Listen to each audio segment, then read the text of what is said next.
পিফায় গুলি চালানোর ঘটনায় মূল অভিযুক্ত সাইফুদ্দিন মোল্লাকে গ্রেপ্তার করল বসিরহাট থানার পুলিশ ও স্থানীয় সূত্রে জানা যায়, গুলিবিদ্ধ ব্যবসায়ী শাহজাহান শেখের স্ত্রীর সাথে ভেবিয়া গ্রাম পঞ্চায়েতের তৃণমূল সদস্য রিয়াজুল মোল্লার সাথে অবৈধ সম্পর্ক ছিল।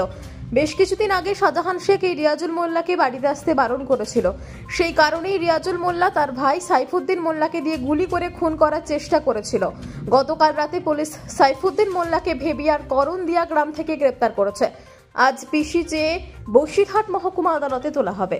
2024 তারিখে রাত 11:45 নাগাদ আমাদের অশোকনগর থানায় কর্তব্যরত সাব ইন্সপেক্টর কৌশিক বিশ্বাস তার নিজস্ব সোর্স মারফত খবর পায় যে এই অশোকনগর থানা অন্তর্গত গ্রাম আছে তালসা উত্তরপাড়া বলে, তালসা উত্তরপাড়া, সেখানে বসবাস করে সৈফুল ইসলাম, যার বয়স হচ্ছে 38 বছর। সে কিছু মোটরসাইকেল মজুত করেছে, চোরাই মোটরসাইকেল, যার কোনো নাম্বার প্লেট নেই বা কিছু নেই, এরকম কিছু মোটরসাইকেল ওখানে মজুত করেছে অসাধু উদ্দেশ্যে। এরপর ওটা আছে ভ্যালিড কাগজ চায়, যে নাম্বার প্লেট নেই কেন জিজ্ঞেস করে, বা এর কাগজপত্র দেখায়, কিছুই ওর দেখাতে পারে না এবং কোনো সন্তোষের মুক্ত দিতে পারে না।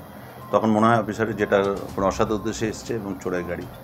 তখন ওই বাইক মোটরসাইকেল নিয়ম অনুযায়ী সিজ করা হয়, তাকে অ্যাপ্রিহেন্ড করা হয় এবং সব থানায় নিয়ে আসা হয়।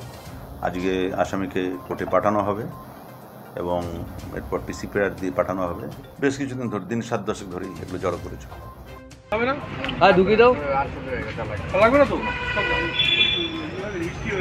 আরে নাম্বার প্লেট নেই, এটাও তুলে নেই, এটা দরকার পড়লে এটা ঢুকিয়ে দিচ্ছে।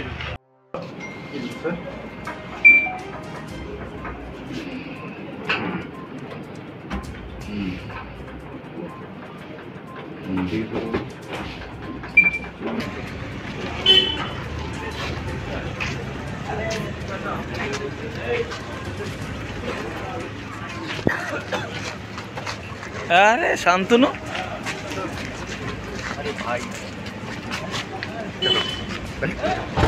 আপনারা দেখছেন সংবাদ শিরোনাম।